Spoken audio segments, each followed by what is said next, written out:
अस्सलाम वालेकुम। Welcome to my channel voice over by Amna Shah. I hope कि आप खुश होंगे। कहानी का आगाज़ करने से पहले आपसे गुजारिश है कि अगर आपको मेरा ये कंटेंट पसंद आता है तो प्लीज़ मेरे चैनल को सब्सक्राइब कीजिए। आइए चलते हैं अपनी इस मोस्ट इंटरेस्टिंग केस के तीसरे हिस्से की तरफ। आइंदा पेशी से पहले मुलजिम के ससुर अली मुराद ने मुझसे 2 मुलाकातें की। इससे कबल भी वो गाहे बगाहे मुझसे मिलता रहता था। मैंने उसके ज़िम्मे जो काम लगाया था वो उसने मरहलावार मुकम्मल कर दिया था, जिसकी बिना पर ज़ेर समाअत केस पर मेरी गिरफ्त और भी मजबूत हो गई थी। इसी दौरान में एक बार अली मुराद अपने हैदराबाद वाले दामाद के साथ भी मेरे दफ्तर आया था। नादिया का शौहर और अली मुराद का बड़ा दामाद शाहिद खटक हैदराबाद में कारों की खरीदो फरोख्त का काम करता था। वो खासा दबंग आदमी था।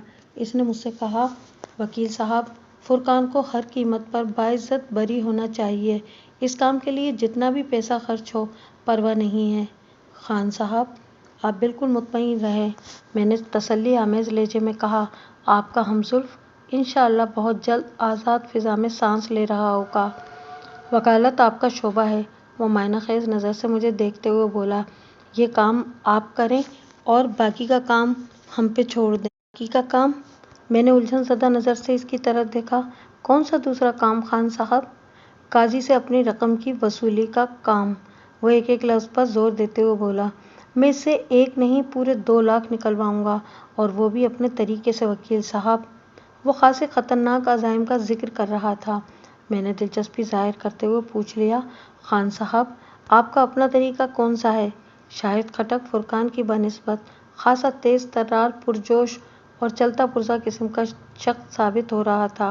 मेरे सवाल के जवाब में उसने बड़े फ़ख्र से बताया, वकील साहब, मेरे जानने वालों में बड़े काम के लोग हैं। काजी को पता भी नहीं चलेगा और मेरे आदमी इसे इलाका गैर में पहुंचा देंगे। 2 लाख क्या, ये 4 लाख देकर और कदमों में गिरकर जान छुड़ाएगा। इतनी ज़्यादा मुहिमजुई और तकलीफ़ की ज़रूरत नहीं है खान साहब, मैंने ठहरे हुए लहजे में कहा। मैं इस केस को कुछ ऐसे अंदाज में लेके चल रहा हूँ कि फुरकान की बेगुनाही साबित होने के साथ साथ ही काजी का फ्रॉड भी खुलकर सामने आ जाए, ताकि बाइज्जत रिहाई के साथ ही इसकी 1 लाख की रकम भी वापस मिल जाए। तब तो ठीक है, वो कदरे मुतमईन होते हुए बोला। अगर आप इस मामले को अदालत में निपटा सकते हैं तो बड़ी अच्छी बात है, वरना आप मुझे इशारा कर दीजिएगा, मैं संभाल लूँगा। आप फ़िक्र न करें, अल्लाह ने चाहा तो सब ठीक हो जाएगा, मैंने पुरयकीन लहजे में कहा, और आपको किसी किस्म की ज़हमत नहीं उठाना पड़ेगी।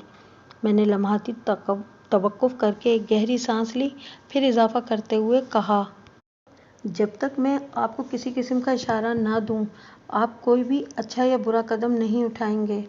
ये बात मैं इसलिए भी कह रहा हूँ कि आपकी कोई भी हरकत इस केस को ख़राब कर देगी।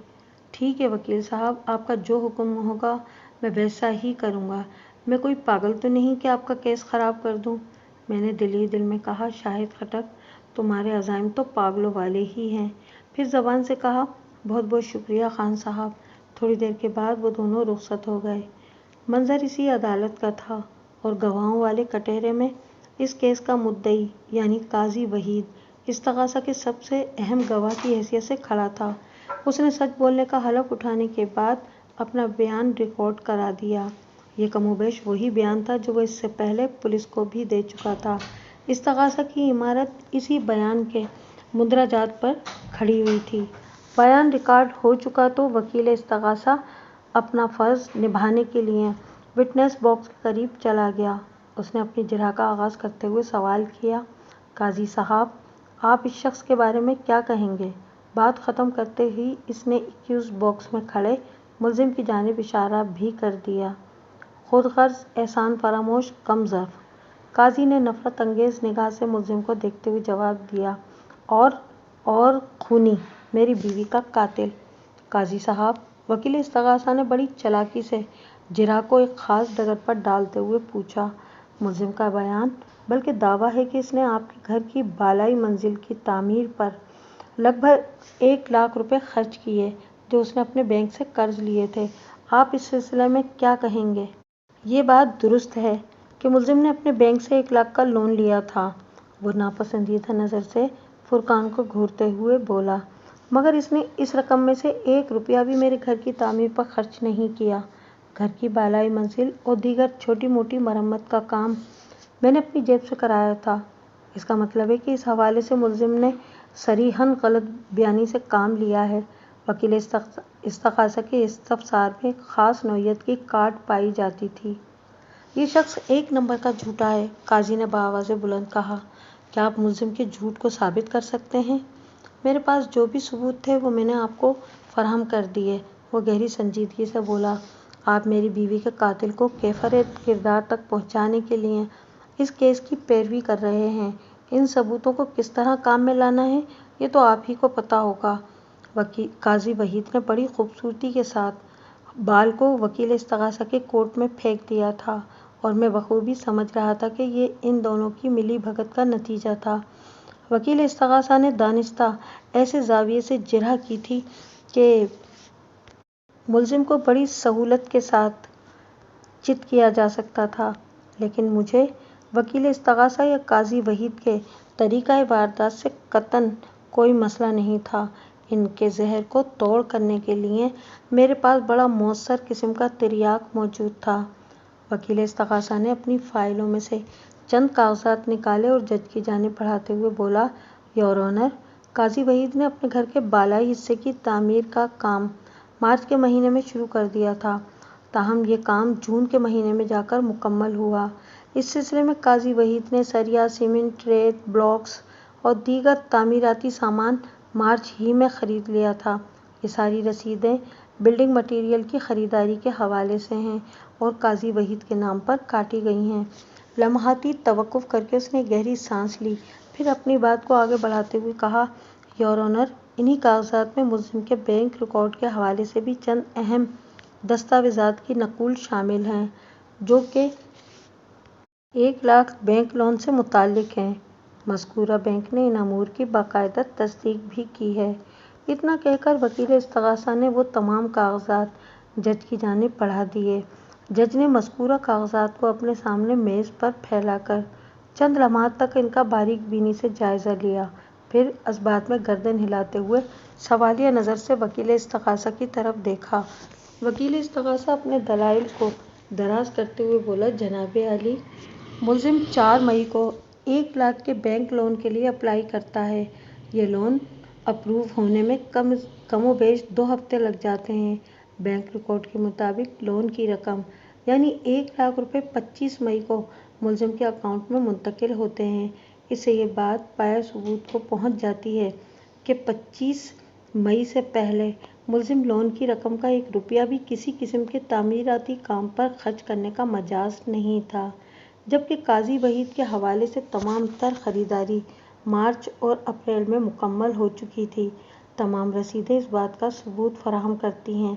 वो एक मरतबा फिर थमा और फिर ड्रामाई अंदाज में अपनी बात मुकम्मल करते हुए बोला, मुलजिम ने 1 लाख रुपए कहाँ खर्च किए होंगे, ये बात खुदा को मालूम है या फिर मुलजिम खुद जानता होगा, मगर तमाम तर हालात और वाक़यात और सबूतों की रोशनी में ये वाज़ेह हो चुका था कि मुलजिम ने काजी वहीद के घर पर 1 रुपया भी खर्च नहीं किया था।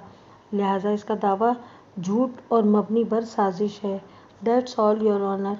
मैं ज़ेर लब मुस्कुराते हुए बड़ी तवज्जो और दिलचस्पी से वकील इस्तग़ासा की कारकर्दगी का मुशाहिदा कर रहा था। वकील इस्तग़ासा। जज ने वकील इस्तग़ासा से कहा, वकील साहब प्लीज़ प्रोसीड। वकील इस्तग़ासा दोबारा अपने गवाह काजी वहीद की तरफ मुतवज्जे हो गया। काजी साहब, मुलजिम का दावा है कि वक़ूआ से 1 दिन पहले यानी 14 अक्टूबर की शाम आपकी एजेंसी पर इससे मुलाकात हुई थी और आपने 15 अक्टूबर की शाम 8 बजे इसे अपने घर बुलाया था और यकीन दिलाया था कि आप इसे 1 लाख रुपया अदा कर देंगे। ये क्या किस्सा है? आपने खुद ही इसे किस्से का नाम देकर मेरी मुश्किल आसान कर दी है वकील साहब। वो मक्काराना मुस्कुराहट अपने होठों पर सजाते हुए बोला, ये कहानी सरासर झूठ पर मबनी और मुलजिम के जहन की इख्तिरा है।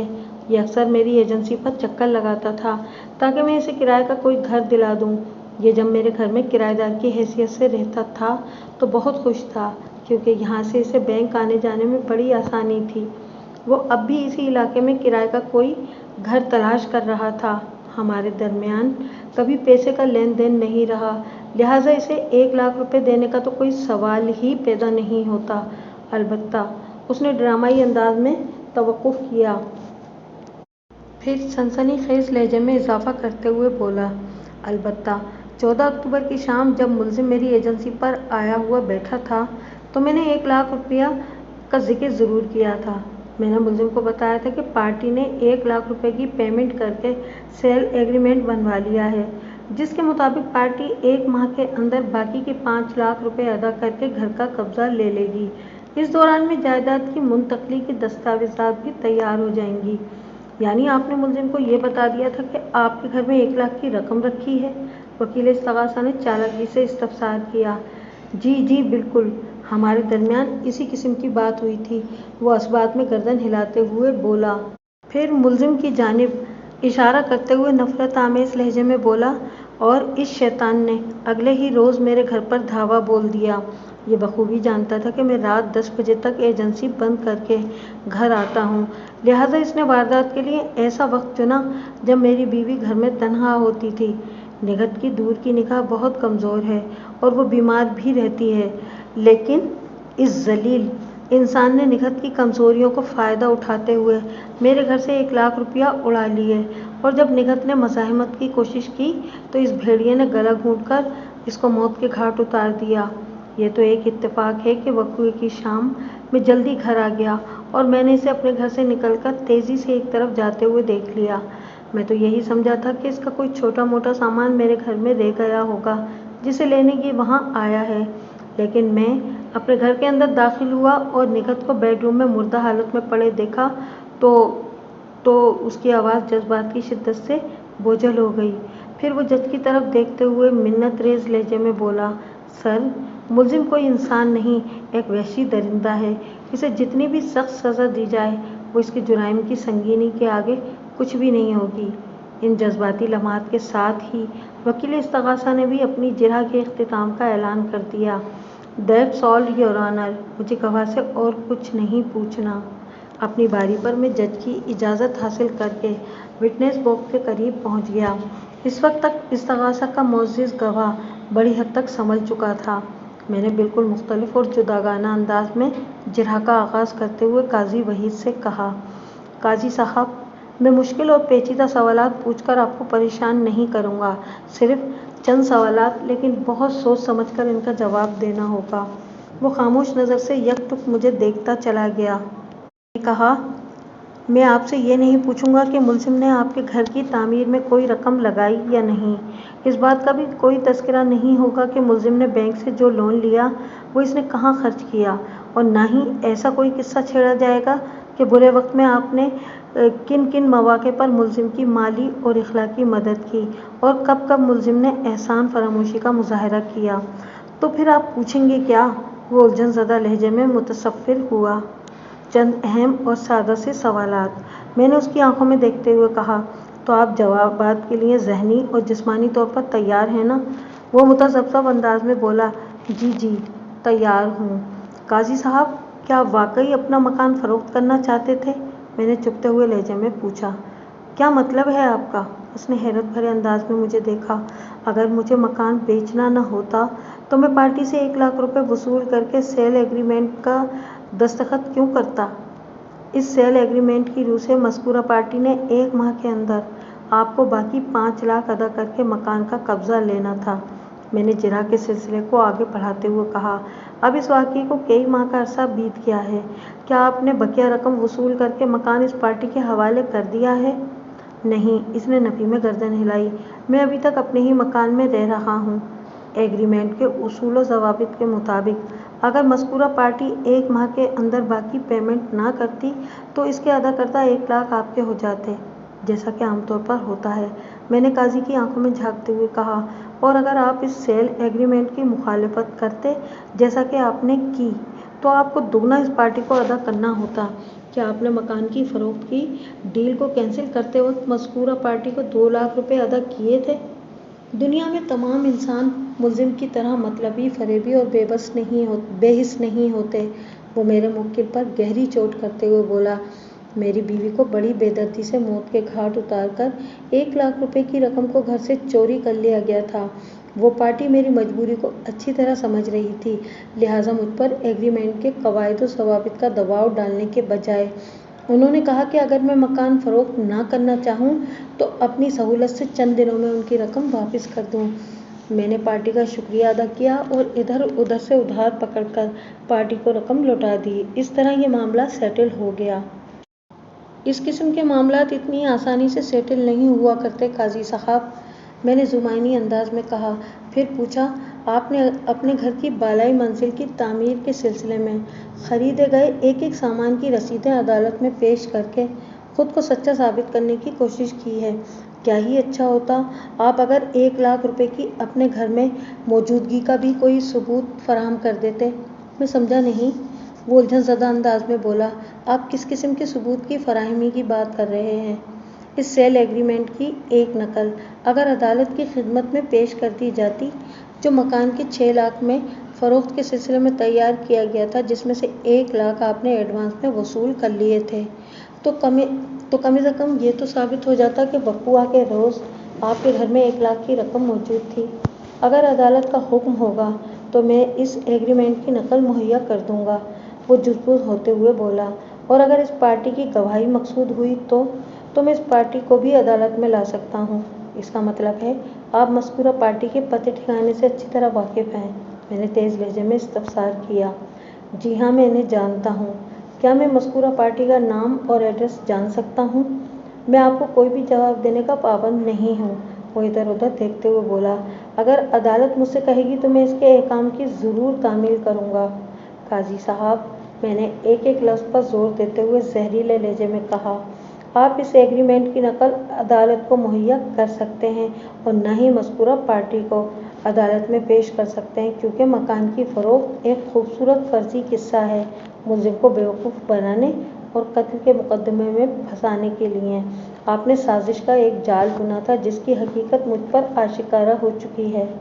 میں نے لمحاتی توقف کر کے گہری سانس لی، پھر انکشاف انگیز لہجے میں کہا، قاضی صاحب، آپ تو اس مکان کو بیچنے کے مجاز ہی نہیں ہیں، پھر کہاں کی پارٹی اور کہاں کا سیل ایگریمنٹ؟ یہ وہ بھیگی ہوئی آواز میں بولا، آپ یہ کیا کہہ رہے ہیں؟ میں حقیقت بیان کر رہا ہوں قاضی صاحب، میں نے ترش لہجے میں کہا۔ آپ جس مکان میں رہ رہے ہیں اس کا اصل مالک کبیر وارثی نامی ایک شخص ہے۔ کبیر وارثی کی بدقسمتی ہے کہ وہ آپ جیسے دھوکے باز شخص کا رشتے میں سالہ لگتا ہے۔ کبیر وارثی نے یہ مکان اپنی بہن مقتولہ نگہت کو رہنے کے لیے دیا تھا، پھر اچانک کبیر وارثی کی موت واقع ہو گئی۔ کیا میں غلط کہہ رہا ہوں؟ قاضی کے غبارے کی ہوا بڑی حد تک نکل چکی تھی، میرے انکشاف نے اسے ہلا کر رکھ دیا تھا۔ یہ تمام تر معلومات علی مراد کی کاوشوں کے نتیجے میں مجھ تک پہنچی تھی۔ قاضی کی تیزی سے بدلتی ہوئی حالت جج اور عدالت میں موجود کسی بھی شخص سے پوشیدہ نہیں تھی، تاہم آخری لمحات میں اس نے خود کو سنبھالنے کی کوشش کرتے ہوئے کہا، وارثی نے اپنی موت سے قبل مکان اپنی بہن یعنی میری بیوی نگہت کے نام کر دیا تھا، اور آپ کی کوشش تھی کہ نگہت اپنی موت سے قبل وہ مکان آپ کے نام کر دے۔ میں نے طنزیہ لہجے میں کہا، جب بیوی کو رام کرنے کی آپ کی ساری کاوشیں ناکام ہو گئیں تو آپ نے میرے موکل کو قربانی کا بکرا بنا کر بیوی کا پتہ ہی صاف کر دیا۔ آبجیکشن یور آنر، وکیل استغاثہ نے صدائے احتجاج بلند کی۔ ڈیفنس کونسلر استغاثہ کے معزز گواہ پر الزام لگا کر سنگین جرم کے مرتکب ہو رہے ہیں۔ جج، جو بڑی توجہ اور انہماک سے میری جرح سماعت کر رہا تھا، مجھ سے مخاطب ہوتے ہوئے بولا، بیگ صاحب، آپ استغاثہ کے اعتراض پر کیا کہیں گے؟ جناب عالی، فی الحال تو میں یہی کہوں گا کہ میں نے استغاثہ کے معزز گواہ قاضی وحید پر جو سنگین الزام تراشی کی ہے اسے عدالت کے روبرو ثابت بھی کر کے دکھا سکتا ہوں۔ اوہ، جج نے متاسفانہ انداز میں کہا، گویا آپ یہ ثابت کرنے کا دعویٰ کر رہے ہیں کہ قاضی وحید نے اپنی بیوی کو قتل کیا ہے؟ آف کورس یور آنر، میں نے اعتماد کی بلندیوں کو چھوتے ہوئے بآواز سے بلند کہا۔ جج نے ٹھہرے ہوئے انداز میں کہا، پرمیشن گرانٹڈ۔ جناب عالی، میں نے جج سے مخاطب ہوتے ہوئے کہا، میں اس کیس کے انکوائری آفیسر سے چند سوالات کرنا چاہتا ہوں۔ کسی بھی کیس میں انکوائری آفیسر کی حیثیت استغاثہ کے گواہ جیسی ہوتی ہے، اسے ہر پیشی میں عدالت پر حاضر رہنا پڑتا ہے، इस केस का इंक्वायरी ऑफिसर एक सब इंस्पेक्टर था। जज के हुक्म पर वो विटनेस बॉक्स में आकर खड़ा हो गया। मैं तफ्तीशी अफसर के करीब पहुंचा और उसकी आंखों में झांकते हुए पूछा, आईओ साहब, आपने पोस्टमार्टम और मेडिकल एग्जामिनर की रिपोर्ट का तो बड़ी तवज्जो से मुताला किया होगा। ये तो मेरे फर्ज का हिस्सा है वकील साहब, वो गहरी संजीदगी से बोला। मैं इस सिलसिले में गफलत किस तरह बरत सकता हूँ? जाए वक़ुआ पर आपने जो मुशीरनामा तैयार किया था, इस सिलसिले में भी आपने यकीनन बहुत एहतियात से काम लिया होगा।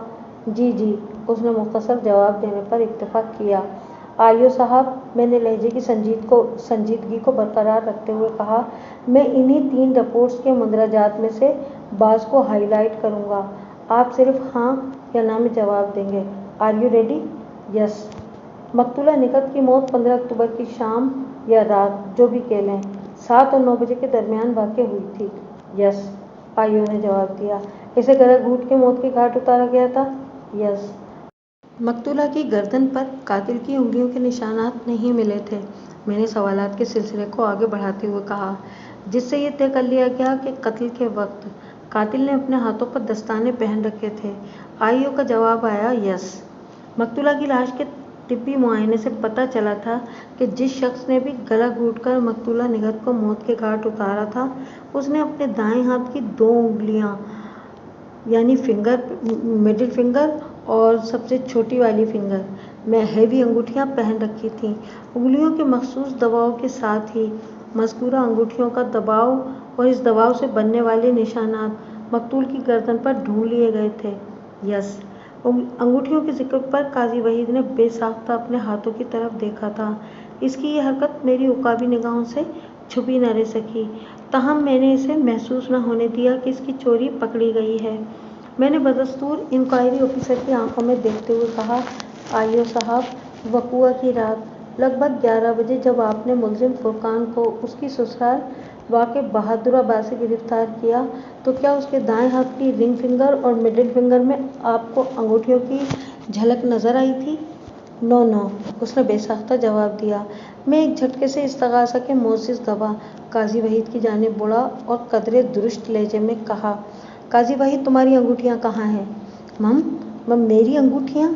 उसने मसनूई हैरत का इजहार करते हुए कहा, मैंने तो कभी अंगूठियाँ पहनी ही नहीं। आप किन अंगूठियों का जिक्र कर रहे हैं? वो अंगूठियाँ जो पोस्टमार्टम की रिपोर्ट से कब्ल तुम्हारे दाएं हाथ की 2 उंगलियों में मौजूद थीं, मैंने जहरीले लहजे में कहा, और इस वक्त भी उंगलियों में मौजूद थीं जब तुमने अपने हाथों पर दस्ताने चढ़ाकर अपनी बीवी का गला घूंटकर इसे मौत के घाट उतारा था। आप झूठ बोल रहे हैं, वो बेहद बौखलाई हुई आवाज़ में बोला। बकवास कर रहे हैं काजी, मैं तुम्हारे जानने वालों में से कम 10 ऐसे अफराद को गवाही के लिए अदालत में ला सकता हूँ जिन्होंने वक़ुआ से पहले साल हा साल तक तुम्हारी उंगलियों में चांदी की 2 हैवी अंगूठियाँ देखी हों, जिनमें से एक अंगूठी में 15 क़ैरात का हुसैनी फ़िरोज़ा और दूसरी अंगूठी में 10 क़ैरात का यमनी अकीक जड़ा हुआ था। मैं अपनी ही रवानी में बोलता चला गया, और 10 ऐसे अफराद को अदालत तक लाना भी मेरे लिए कोई मुश्किल नहीं, जो साल हा साल से मुलजिम के करीब रहे हों, लेकिन उन्होंने कभी इसकी किसी उंगली में कोई भी अंगूठी न देखी हो। और मैंने ड्रामाई अंदाज में तौक़ुफ़ किया और काजी के हौसले के ताबूत में आखिरी किल भी ठोक दी, और इन मिले जुले गवाही बरदार अफराद में से 8 तो अदालत के बाहर बरामदे में बैठे हुए हैं। इधर मेरी बात ख़त्म हुई, उधर काजी वहीद ने दोनों हाथों से अपने सर को थाम लिया। उसके बदन की मखसूस जुंबिश से ऐसा महसूस होता था जैसे इसे शदीद नोयत का चक्कर आया हो। ये मेरे इस कारी वार का असर था जो मैंने अंगूठियों की शहादतों के हवाले से इस पर किया था। अगले ही लम्हे वो त्योराकर कटहरे के फर्श पर धड़ाम से गिरा। गुज़िश्ता पेशी पर मेरे कड़े सवालात के नतीजे में काजी वहीद के साथ जो वाक़या पेश आया था, उसने काजी का मुजरिम होना साबित कर दिया था। जब अदालत के हुक्म पर इसे पुलिस के हवाले किया गया, तो उसने एक बार जुर्म ही में आफियत जानी। काजी की बीवी यानी मकतूला निगहत दिल की बहुत अच्छी औरत थी। काजी ने फुरकान के साथ जो 1 लाख का फ्रॉड किया था, वो इस पर सख्त बरहम थी, और उसने काजी को धमकी दी थी कि अगर उसने फुरकान की रकम वापस ना की तो वो इसके खिलाफ और फुरकान के हक में गवाह बन जाएगी। काजी पहले ही अपनी बीवी की बीमारी से नाला था। اور اسے ٹھکانے لگانے کی ترکیبیں ڈھونڈتا رہتا تھا تاکہ مکان پر اس کا بلا شرکت غیر قبضہ ہو جائے۔ بڑی حد تک اس کی اس بدنیتی کو سمجھتی تھی اور اپنی زندگی میں تو وہ کسی بھی قیمت پر مکان اس کے نام کرنے کو تیار نہ ہوتی۔ لہٰذا قاضی نے فرقان کو قربانی کا بکرا بنا کر ایک تیر سے دو شکار کرنے کا منصوبہ بنایا اور پھر اپنے اس منصوبے پر عمل بھی کر ڈالا۔ اس نے 15 اکتوبر کی شام 8 بجے فرقان کو اپنے گھر بلایا تاکہ جائے وقوع پر اس کی آمد رجسٹر ہو جائے۔ وہ فرقان کے آنے سے پہلے اپنی بیوی کو موت کے گھاٹ اتار چکا تھا اور گھر کے اندر چھپا بیٹھا تھا۔ گھر کو اس نے لاک کر دیا تھا اور تاکہ فرقان کو یہی تاثر ملے کہ گھر کے اندر کوئی موجود نہیں اور وہ مایوس ہو کر واپس چلا جائے۔ یہ بتانے کی ضرورت نہیں کہ قاضی کے اقرار جرم کے بعد عدالت نے میرے موکل فرقان کو باعزت بری کر دیا تھا۔ مقتولہ کی گردن پر قاتل کی انگلیوں کے نشانات نہیں ملے تھے۔ میں نے سوالات کے سلسلے کو آگے بڑھاتے ہوئے کہا، جس سے یہ طے کر لیا گیا کہ قتل کے وقت قاتل نے اپنے ہاتھوں پر دستانے پہن رکھے تھے۔ آئی او کا جواب آیا، یس۔ مقتولہ کی لاش کے طبی معائنے سے پتہ چلا تھا کہ جس شخص نے بھی گلا گھونٹ کر مقتولہ نگہت کو موت کے گھاٹ اتارا تھا، اس نے اپنے دائیں ہاتھ کی 2 انگلیاں یعنی مڈل فنگر اور سب سے چھوٹی والی فنگر میں ہیوی انگوٹھیاں پہن رکھی تھیں۔ انگلیوں کے مخصوص دباؤ کے ساتھ ہی مذکورہ انگوٹھیوں کا دباؤ اور اس دباؤ سے بننے والے نشانات مقتول کی گردن پر ڈھونڈ لیے گئے تھے، یس۔ انگوٹھیوں کے ذکر پر قاضی وحید نے بے ساختہ اپنے ہاتھوں کی طرف دیکھا تھا۔ اس کی یہ حرکت میری عقابی نگاہوں سے چھپی نہ رہ سکی، تاہم میں نے اسے محسوس نہ ہونے دیا کہ اس کی چوری پکڑی گئی ہے۔ میں نے بدستور انکوائری آفیسر کی آنکھوں میں دیکھتے ہوئے کہا، آئی او صاحب، وقوع کی رات لگ بھگ 11 بجے جب آپ نے ملزم فرقان کو اس کی سسرال واقع بہادر آباد سے گرفتار کیا تو کیا اس کے دائیں ہاتھ کی رنگ فنگر اور مڈل فنگر میں آپ کو انگوٹھیوں کی جھلک نظر آئی تھی؟ نو نو، اس نے بے ساختہ جواب دیا۔ میں ایک جھٹکے سے استغاثہ کے معزز گواہ قاضی وحید کی جانب بڑھا اور قدرے درشت لہجے میں کہا، قاضی وحید، تمہاری انگوٹھیاں کہاں ہیں؟ میری انگوٹھیاں؟ اس نے مصنوعی حیرت کا اظہار کرتے ہوئے کہا، میں نے تو کبھی انگوٹھیاں پہنی ہی نہیں۔ آپ کن انگوٹھیوں کا ذکر کر رہے ہیں؟ وہ انگوٹھیاں جو پوسٹ مارٹم کی رپورٹ سے قبل تمہارے دائیں ہاتھ کی 2 انگلیوں میں موجود تھیں، میں نے زہریلے لہجے میں کہا، اور اس وقت بھی انگلیوں میں موجود تھیں جب تم نے اپنے ہاتھوں پر دستانے چڑھا کر اپنی بیوی کا گلا گھونٹ کر اسے موت کے گھاٹ اتارا تھا۔ آپ جھوٹ بول رہے ہیں، وہ بہت بوکھلائی ہوئی آواز میں بولا، بکواس کر رہے ہیں۔ قاضی، میں تمہارے جاننے والوں میں سے کم از کم 10 ایسے افراد کو گواہی کے لیے عدالت میں لا سکتا ہوں جنہوں نے وقوع سے پہلے سال ہا سال تک تمہاری انگلیوں میں چاندی کی 2 ہیوی انگوٹھیاں دیکھی ہوں، جن میں سے ایک انگوٹھی میں 15 قیرات کا حسینی فیروزہ اور دوسری انگوٹھی میں 10 قیرات کا یمنی عقیق جڑا ہوا تھا۔